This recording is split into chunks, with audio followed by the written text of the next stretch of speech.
So today we're gonna start another new chapter, which is actually gingival enlargement. So let's start it. Bismillahirrahmanirrahim. Okay. So gingival enlargement is the manifestation for various clinical characteristics. For many diseases, when you see the patient, it is actually this.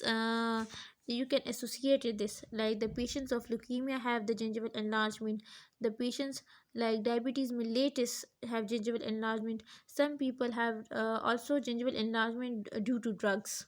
Okay, due to some specified drugs or specified groups of drugs that can cause gingival enlargement. So let's start it. So basically, Bismillahirrahmanirrahim. Basically, the any changes in the dimensions of gingival tissue is a pathologic event. Means it is not a normal event. Okay, so any changes that occurs in the gingiva, it is a pathologic event. Gingival enlargement can be transit, means reversible, and chronic or irreversible. Okay, okay.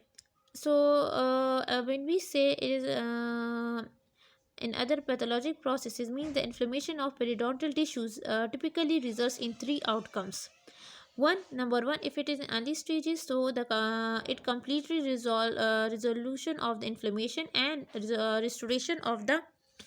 um, restoration of the tissue integrity, means the inflammation will be resolved and the integrity of tissues will restore, means okay.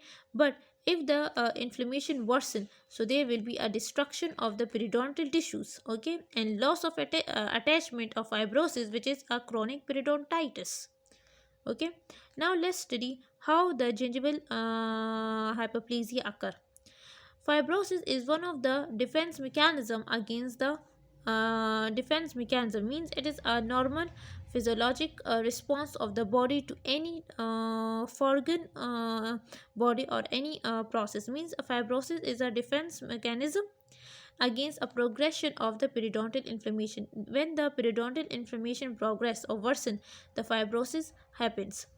In acha, in fibrosis, there is a cell which is fibroblast, very important, which generate excessive amount of collagen and non-collagenous proteins of extracellular matrix.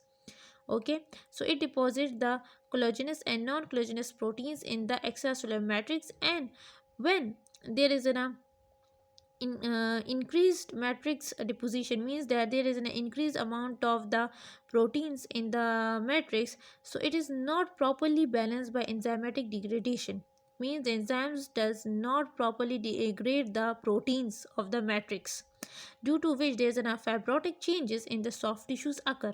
Okay, and the fibrosis of gingival tissue, commonly known as gingival hyperplasia.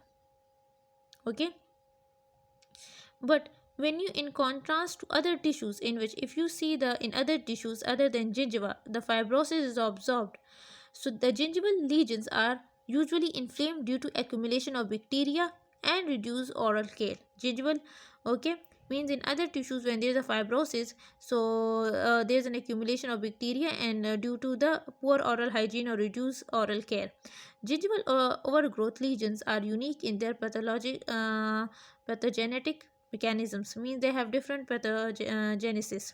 Okay, now pathologic enlargement of gingival tissues are recognized by Asian civilization and acha. So the Asian people used to relate this gingival enlargement to the systematic conditions like diabetes mellitus, like leukemia, like pregnancy in their early 80s.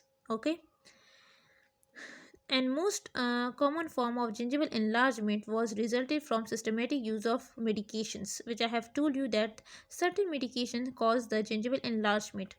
The first scientific report was also on the drug induced gingival growth, which was published in 1939.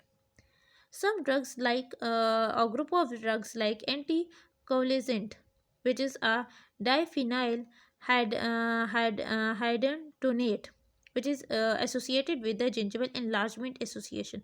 Okay,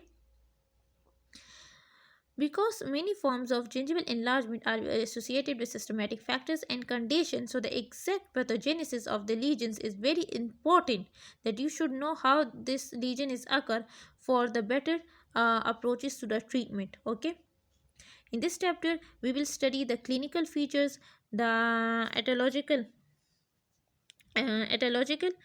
or pathological aspects of the gingival enlargement. Okay, and the neoplastic enlargement of gingival tissues, either it can be benign or malignant of oral cancer, which is not properly covered in this depth in the oral pathology when it comes to this. Okay,